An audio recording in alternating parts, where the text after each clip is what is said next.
Qiz farzandi borlar eshitinglar. Agar siz omadli, baxtli qizni o'stirmoqchi bo'lsangiz, avvalambor qizingizni hurmat qiling. Ya'ni u agar biron bir ish bilan shug'ullanayotgan bo'lsa, tur, yig'ishtir, san qiz bolasan emas, balkim o'sha ishga qachon vaqting bo'ladi, shu ishni qilib qo'yishga deb unga vaqt bering. Ikkinchisi, albatta ilmga sevgi uyg'oting. Agar juda ham yaxshi o'qiyotgan bo'lsa maktabda, oxirigacha o'qiting, chunki bizda ko'pchilik aytaylo qizim o'qimay qo'yursan, erga beraman deydi.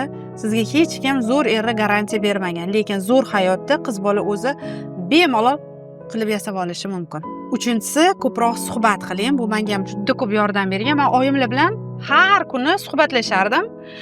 Institutdan kelamanmi, maktabdan kelamanmi, albatta oyim oldilariga olib, oyim tikuvchi bo'lganlar, ular tikardilar. Men esa bo'lgan kunlarimni ular bilan o'rtoqlashardim va shu bilan o'zim nima xohlayotganimni, qayerga ketmoqchiligimni yanada yaxshiroq tushunib olardim. Demak, sizga maslahatim, qiz farzandingiz bilan ko'proq suhbatlashing.